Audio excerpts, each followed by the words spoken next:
a conversation between two university students, William and Mary. It is their first day at the university, and they will both be attending the same lecture this morning. Before you listen, look at questions 1 to 6.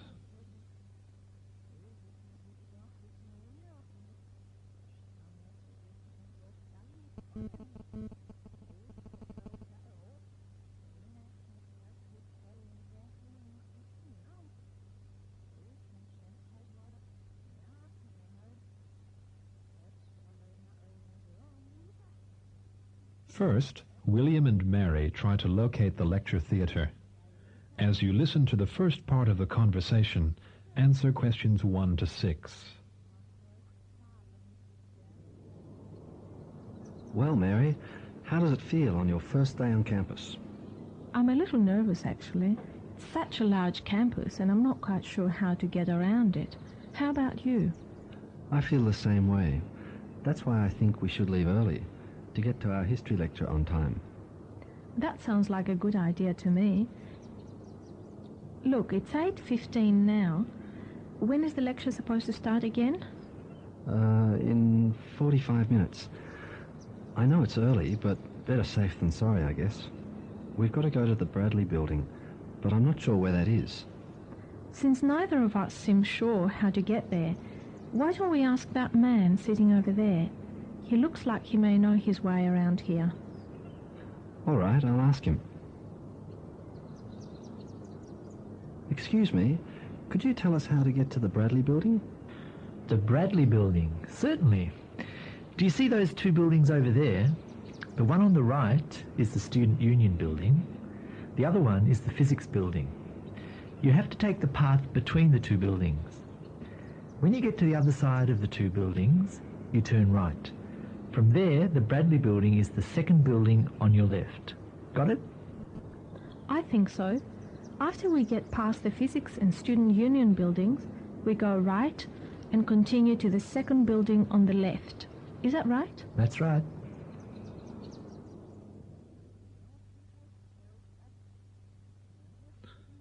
William and Mary later arrive in the lobby of the Bradley building. Well, we've got here in good time. Do you know which theatre the lecture is in? It's supposed to be in Lecture Theatre H, I think, wherever that is. There are at least 10 floors in this building. Shall we ask somebody for directions again? I don't think we'll need to. There is a directory next to the stairs over there. Let's take a look. Let's see. It says here that lecture theatres A to D are on the 6th floor. Theatres E and F are on the 8th floor, and the rest of the theatres are on the 10th floor. Shall we take the stairs? Are you serious? I'm not going to walk up all that way. Let's take that escalator over there. Look, you can see it's not moving. If you don't want to walk up, I guess we'll have to find a lift. Actually, I noticed a sign when we came into the building that said that lifts weren't working on the ground and first floors. I suppose we'd better take the stairs to the second floor and take the lift from there. Okay, let's go. Mary and William arrive at Lecture Theatre H. Well, we finally made it, and we started out exactly 40 minutes ago. I hope it doesn't take us so long next time. Yes, if we can just memorize the way we got here. Hey, William, that's strange. There is no one here. Are you sure this is the right place? Yes, I'm sure. Hey, wait a moment. There's a sign posted on the blackboard. Can you see what it says? Yeah, it says the professor is sick and that there will be no lecture today. I guess that means we've come all the way to this lecture theatre for nothing. Later, Mary and William discuss Mary's timetable for the rest of the week. Now look at questions 7 to 11. Note the examples that have been done for you.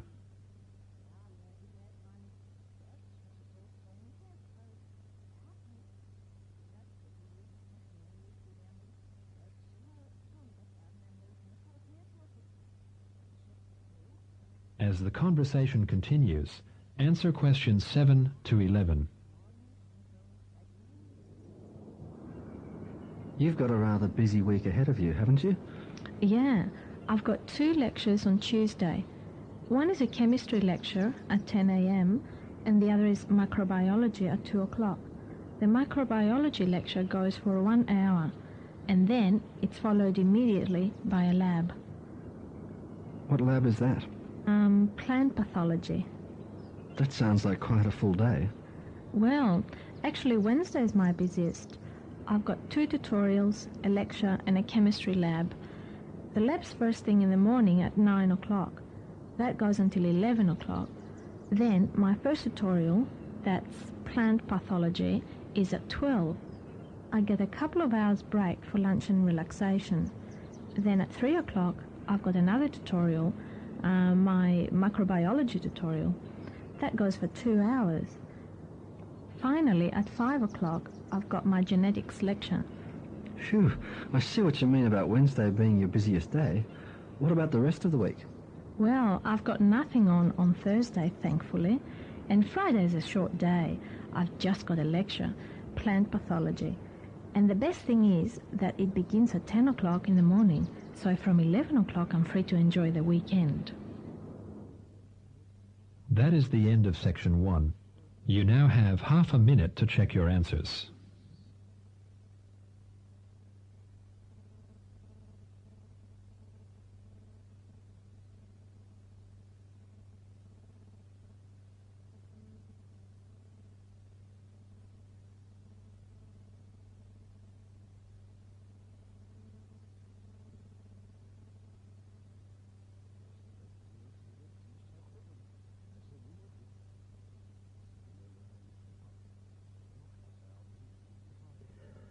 Listening section 2.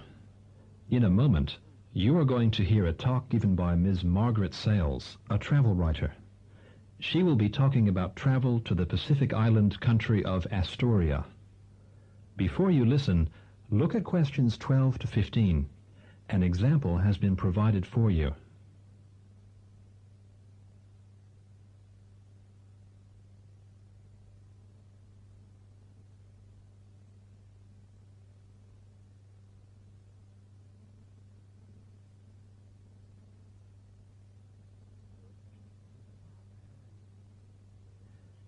As you listen to the first part of the talk, answer questions 12 to 15. Good morning, everyone. My name's Margaret Sales. I'm a journalist who specialises in travel. Some of you may read the travel section of the newspaper, so you know the kinds of articles I write. Anyway, I'm not here to tell you about my job. I've been invited here by the Astoria Tourism Bureau to tell you about travel to Astoria. Now, as I'm sure most of you know, Astoria is a rather large island, located 1,100 kilometres from New Zealand. That's 1,100 kilometres in a northeast direction, I should say. As you can see on this map here, it's about 25% larger than New Zealand, and it has quite a different shape. While New Zealand's long and thin, Astoria has the shape of a rectangle. Some people would say almost square. Now, I guess none of you here has been to Astoria yet, so let me give you a bit of a description.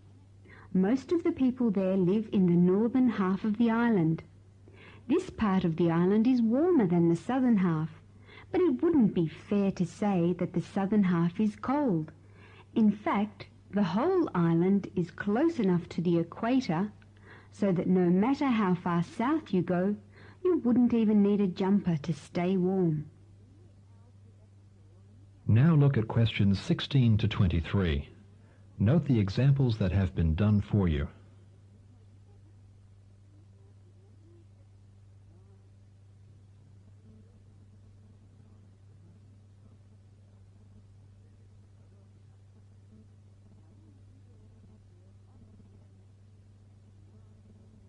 As the talk continues, answer questions 16 to 23. There are 4 provinces in Astoria. Each has its own unique features and, in fact, one of them speaks a different language. The northwest quarter of the country is the province of Hornchurch. The capital of the country, which is called New Birmingham, is located in Hornchurch, and that's where the first English settlers came in the year 1756. New Birmingham is Astoria's largest city and the centre of its industry. And it's the culture of this part of the island that attracts so many tourists to Hornchurch. The culture's a strange mix of Old English and Polynesian. New Birmingham is where you'll most likely enter the country if you're going by air, because it has the busiest airport. Hornchurch's population is 2.5 million. The second largest province in terms of population is New Devon. It's got 500,000 people fewer than Hornchurch. New Devon takes up the northeast quarter of the country. Now, if you're the type of person who likes the beach, this is the best part of the island. The beaches are absolutely beautiful here, and they go on for miles. There are beach resorts all along the coast on this part of the island, and no matter how much money you want to spend on your holiday, there are beach resorts that will suit your budget in New Devon. South of New Devon is the province of Anglezark. This is the most mountainous part of Astoria, and it's least populated. Only 250,000 people live here. The mountains in Anglezark are well known for their hot springs, and many Astorians, as well as tourists, go there to rest and relax in the mineral baths. The hot springs are probably the best reason to visit the province, especially if you want to get away from the more crowded beaches of the northeastern part of the island. But take along a good pair of hiking boots if you want to take advantage of the wonderful bushwalking in the Anglezark Mountains. The fourth province of Astoria is in the southwest quarter of the island. It's called New Albion. Now that may sound deceptively English, but actually that's not the language you're likely to hear in New Albion. Although the English were the first Europeans to come to Astoria, explorers from Spain came only a few months later, and they settled in this part of the island. Today, Spanish is still the main language in New Albion, while people in the other three provinces communicate in English. Overseas visitors like to come to New Albion to indulge in one of Astoria's more famous agricultural products, wine. I'm sure you know that Astoria's wines are considered to be some of the best in the world. Well, all of the wine produced in Astoria is made in New Albion because the weather here is perfect for it. Warm days and cool nights, but not too humid. By the way, New Albion has the only other international airport in Astoria, so it's possible to arrive there first if you're going by air. Okay, I've briefly told you about the place. Now let me show you some slides, and then I'll tell you about prices and travel arrangements and... That is the end of section 2. You now have half a minute to check your answers.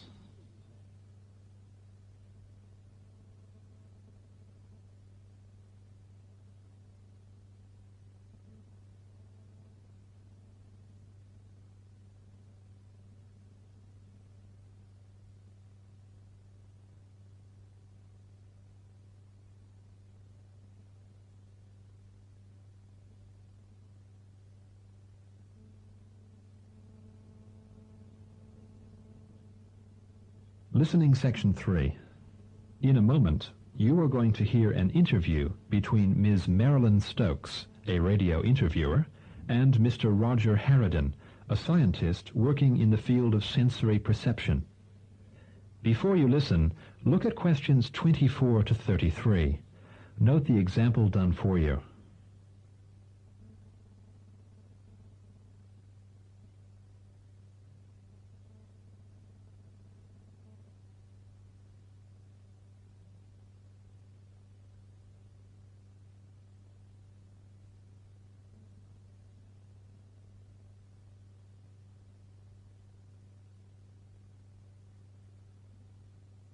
As you listen to the conversation, answer questions 24 to 33.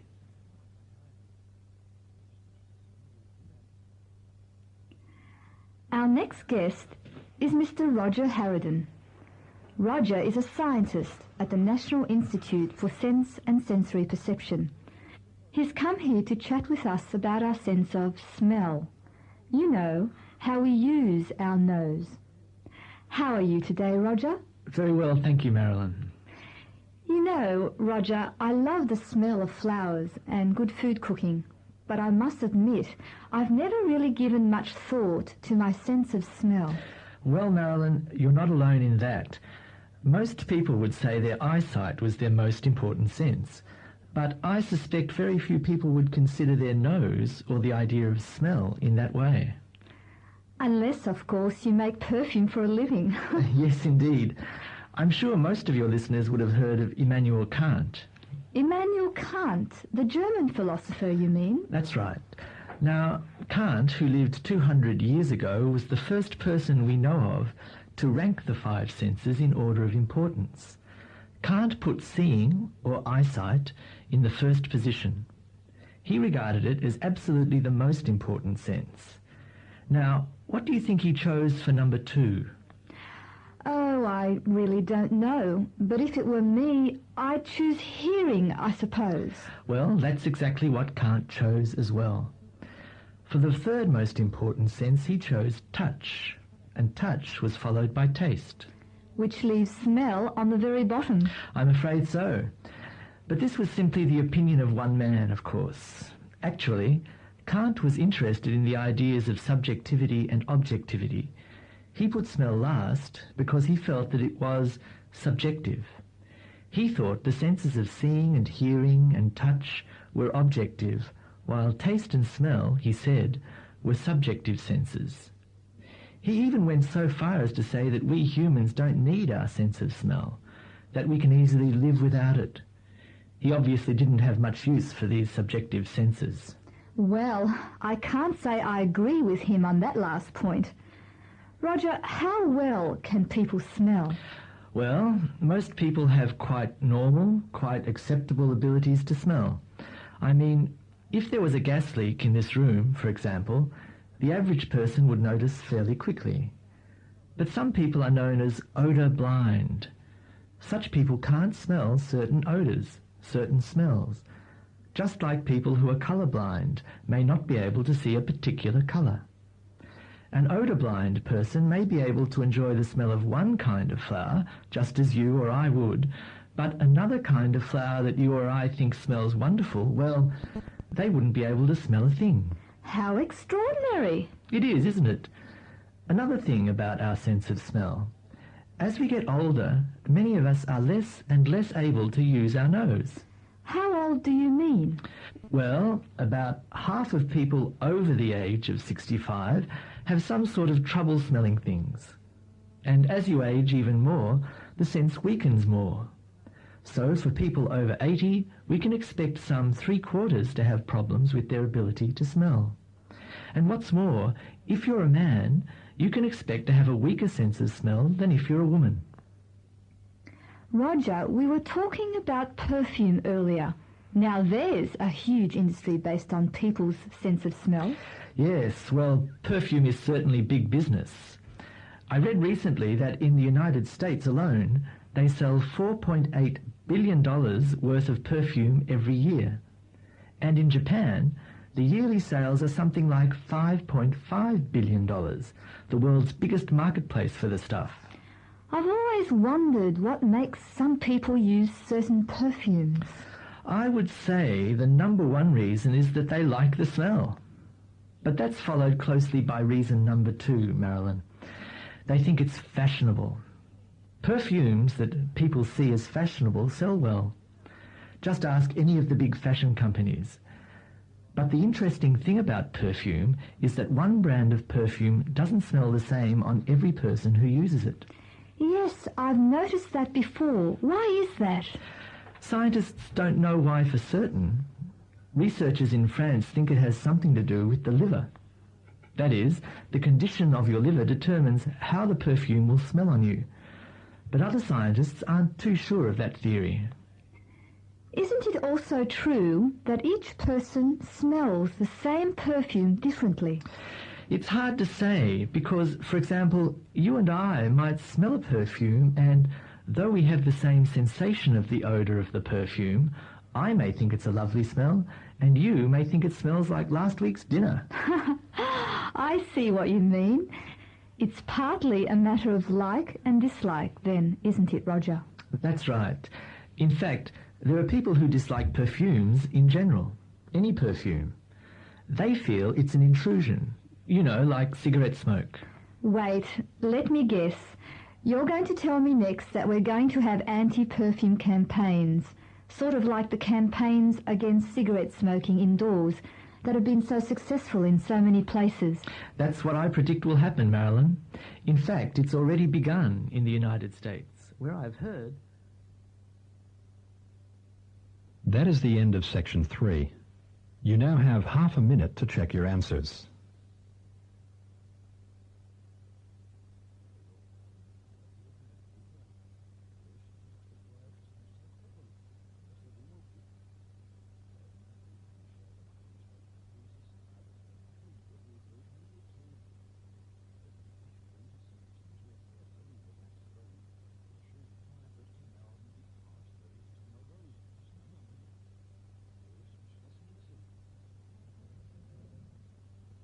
Listening section 4. You are attending a talk for overseas students on greeting customs in Australia. The speaker is Mr. Jeff Barker, an anthropologist. Before you listen, look at questions 34 to 42. An example has been done for you.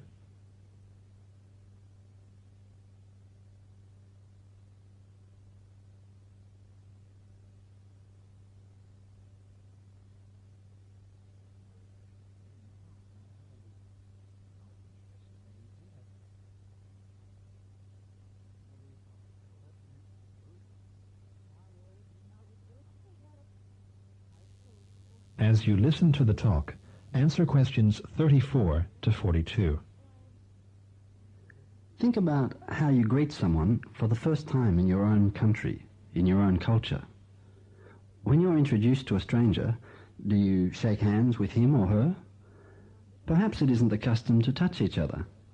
Instead, you may simply bow to each other, or make no gesture at all.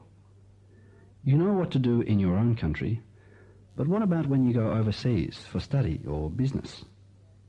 I've met many students who told me they were sometimes confused about these things in the first weeks after arriving here. And that's why I've been asked to give this talk to you today. Let's look at the act of shaking hands. And what I'm about to say applies mainly to men. When you're introduced to someone in a formal situation here in Australia, you always shake hands with them. And in an informal situation, it's quite common too. Shaking hands is the most accepted way of touching someone you don't know. And the idea of touching them is in itself important. If you don't shake someone's hand when they are clearly expecting it, the message you are sending is that you're not interested in them. So I advise you fellows to shake hands here, even if you don't normally do so in your own country.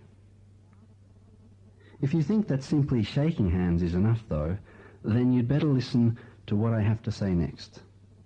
How you shake hands is almost as important as the act itself. How you shake hands tells the other person a lot about you.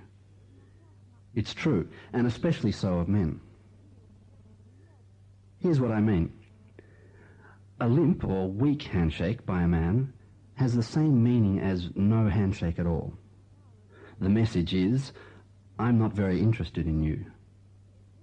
Think about this, because I know that some of you may come from cultures that accept limp handshakes as normal.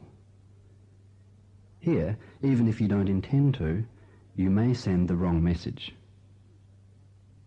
Is the best way, then, to use all your muscles and crush and possibly hurt the other person's hand? Man-to-man handshakes in Australia are sometimes like this. The message behind this kind of handshake is aggressiveness and a desire to compete. Unless you specifically want to communicate these feelings to the other person, you don't have to shake hands with all your strength. One more type of male handshake that can send the wrong message is the half handshake.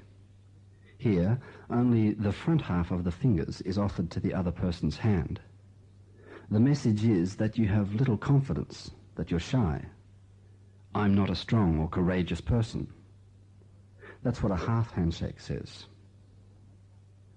Let's look now at how it is for women. Until recently, women in Australia felt no great need to shake hands during introductions. That's changed as more and more women are working in business, government and academia. The way that women used to shake hands with men was to give only half the hand, that is, the fingers only. This gave little impression or message, at least to men. Nowadays, women are having to learn again how to shake hands. Now, women are beginning to offer all of the hand, the fingers and palm. The other person's hand is held and shaken firmly, but not too hard. This communicates to the other person more of a feeling of competence or strength than the old-fashioned way of doing it. How long should you shake hands? That's right. The length of time you shake hands also says something about you. If a man lets go of the other person's hand too quickly, what kind of message do you think that sends? Releasing your hand quite soon indicates that you don't want to get too involved, or you're not very interested in the other person. That goes for both women and men. However, it's both more acceptable and more common for two men to shake hands for a longer time, even as long as 6 or 7 seconds. The message in this case is, I like you, and generally indicates that the two men think they'll get on well. Finally, what do you do with your eyes when you're shaking a stranger's hand? In this society, at least, you should look at the other person straight in the eyes. If you look somewhere else, like looking down or to the side, this sends a negative message to the other person. The other person may think you're being arrogant, that your action says, I am better than you. Another unpleasant message that comes across when there is no eye contact is, you don't exist, or I don't recognize your existence. So you see, there really is quite a lot to consider when shaking hands in this culture. As silly as it may sound, practicing handshaking, say with a friend, may be a good way to become confident, so that the next time you need to introduce yourself in a formal setting here in Australia, you will feel comfortable knowing you did it the right way.